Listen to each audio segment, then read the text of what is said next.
Someone just disrespected you. In front of people. And now everyone's watching to see what you'll do. Public disrespect isn't random. It's not about what you did or didn't do. It's a status test. They want you emotional. They want you loud. They want you defending yourself in front of an audience because that's what makes you look weak. Public disrespect is a stage, and they're trying to cast you as the clown. If you react, you lose twice, once to them and once to the room. Today, I'm giving you the exact protocol powerful people use to handle public disrespect. So you win without raising your voice, without looking shaken, and without giving them the reaction they came for. Here's what most people don't understand about public confrontation. The room is not listening to your words. The room is reading your emotions as signals of rank. Loudness equals loss of control. Defensiveness equals insecurity. Explaining yourself equals begging for approval. Every time you raise your voice, you're broadcasting, "This person got to me. They found my weakness. They have power over my emotional state." The room sees it. The person who disrespected you sees it. And they know they won. But control? Control is authority.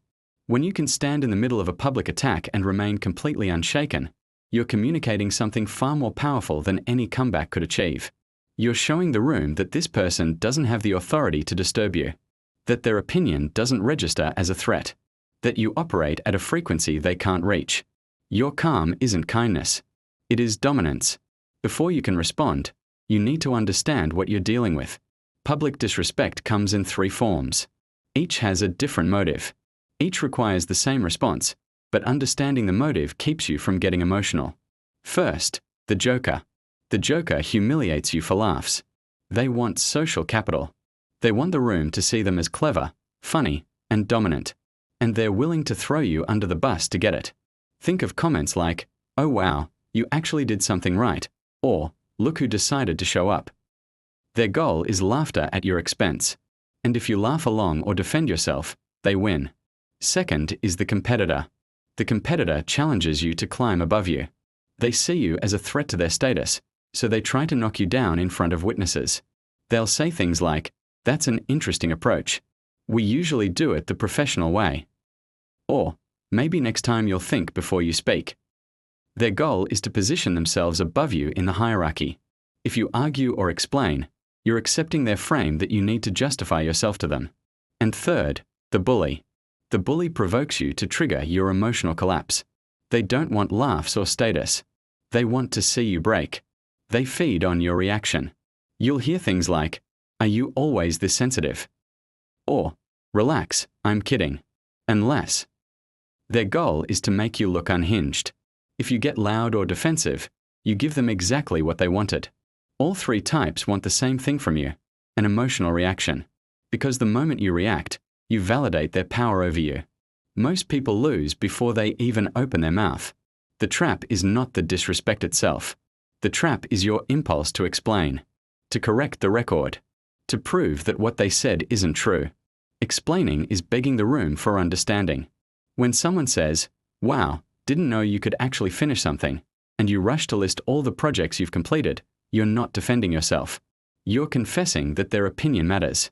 You're admitting that you need the room to validate you. And the room reads that as weakness. The longer you speak, the more you bleed power.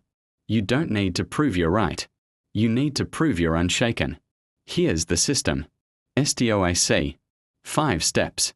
Each one designed to keep you in control while they lose theirs. Used correctly, this protocol makes you untouchable. S is for stop. T is for tone. O is for observe. I is for instruct.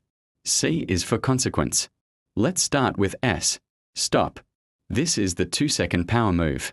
The first move is silence.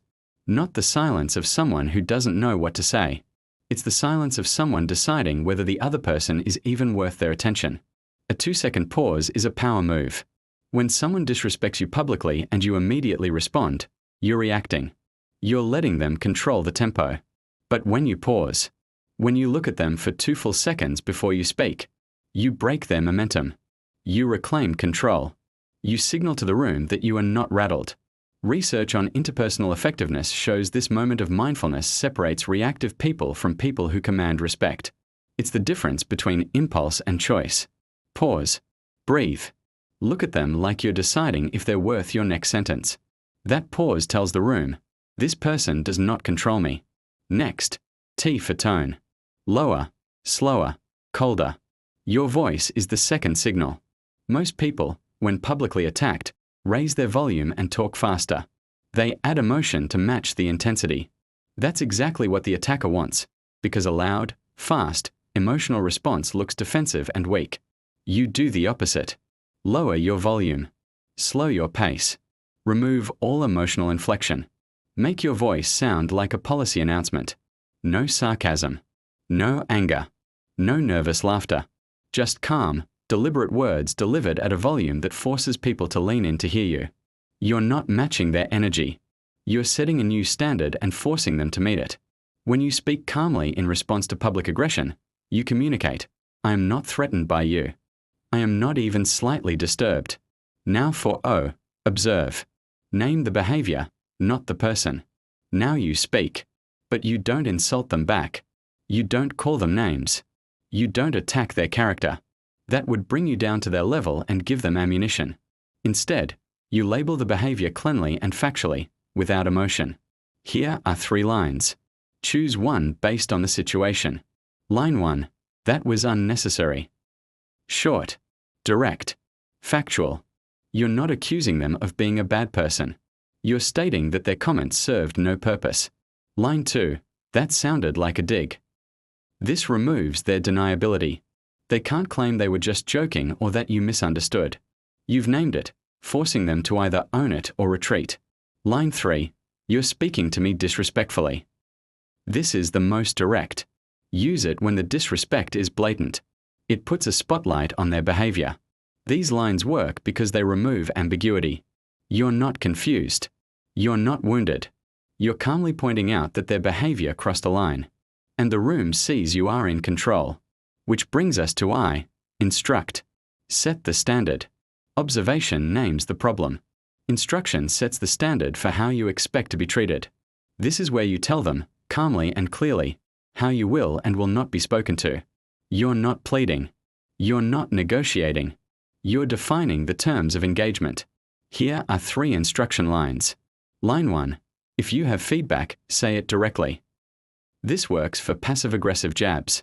You're inviting them to be honest, but also making it clear that coded insults won't be tolerated. Line 2, speak to me respectfully, or don't speak to me at all. This is the boundary. It's firm and final. It tells them that access to you is conditional on basic respect. Line 3, we can continue when you're ready to be professional. This is for workplace settings. You're not walking away permanently, but you're making it clear the conversation stops until they change their behavior. Notice what you're not doing. You're not explaining why they should respect you. You're stating a standard, and standards don't require explanation.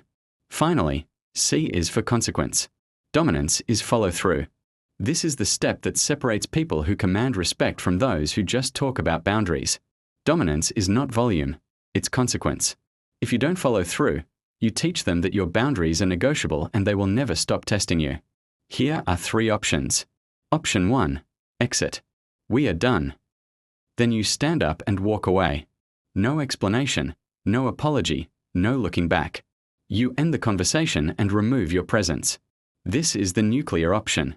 Use it when the disrespect is severe or a boundary has been repeatedly ignored. The room will remember that you have the self-respect to walk away. Option 2, move it private. We'll discuss this one-on-one. This removes their audience. Public disrespect feeds on witnesses. When you take it private, you strip away the performance and force them to either be direct or back down. Use this when you need to maintain a working relationship but can't let the disrespect slide. Option 3, shift to task. Back to the point. This is the coldest option. You acknowledge the disrespect with your observe and instruct lines, and then you redirect to the topic at hand as if they no longer exist as a social threat. You're essentially saying, your attempt to rattle me was noted and dismissed. Now, let's return to what actually matters.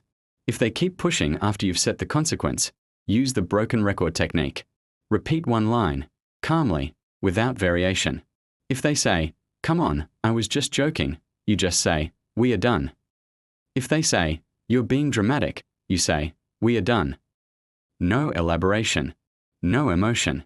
Just the same line, delivered with the same calm tone, until they realize you mean it. By using the Stoic method, you're not just winning an argument. You're demonstrating a level of self-control and authority that makes you untouchable. Try it. Let me know how it transforms your interactions. Thanks for watching, and remember to subscribe for more.